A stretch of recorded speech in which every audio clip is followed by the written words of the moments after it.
If I were just to ask you, very simply, your prayer that you prayed last night, we assume you prayed.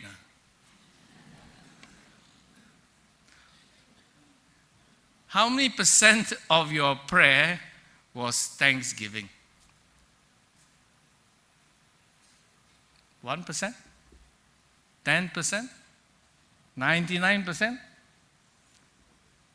Or how many percent of your prayer was asking, God, please look after my wife, please look after my children, please look after my in-laws, please look after my grandchildren, please look after my car, my cat, my dog, my house, my travel next week, my exams, my worship service this morning, and so on and so forth.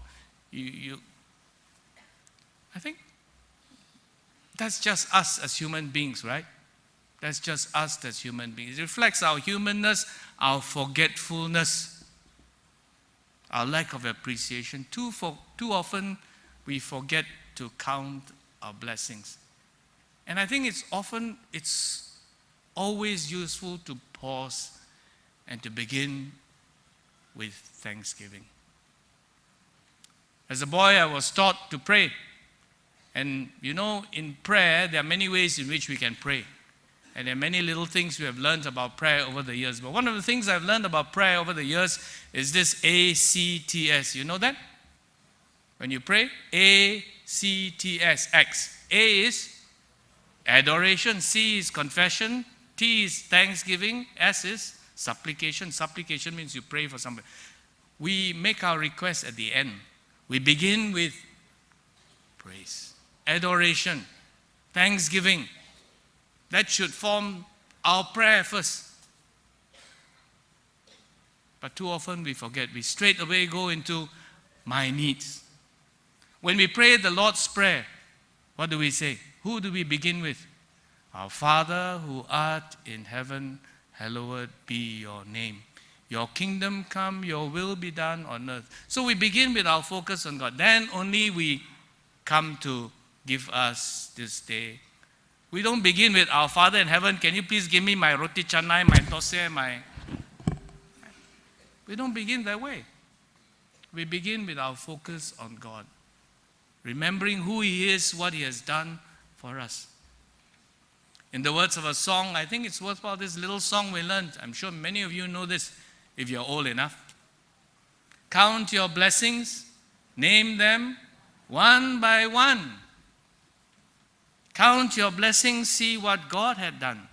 Count your blessings, name them one by one, and it will surprise you what God has done. True? I went to a prayer retreat once, and I was told that somebody did this prayer. Normally when we have our meals, we say a grace. Right? As Christians, we thank God for the food. And usually it's short and quick, right? Because we want to get to the food, of course. But this particular person shared with us that one day he decided, he had his coffee, he had his cereal with milk. So he decided as he prayed to think of all the many different steps before he had his coffee and the tea. You know what I mean? Water, the pipe, the treatment plant, the people who work behind, the cereal manufacturer, where it came from, the people who grew it, and so on and so on. The milk, the cow,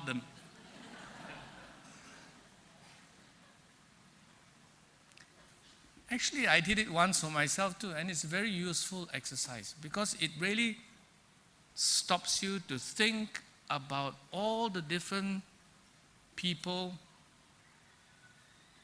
that you can be thankful for just for your breakfast. You agree? I'm sure you did it. You just try it once.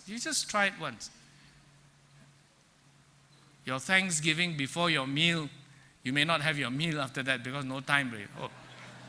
The prayer took too long.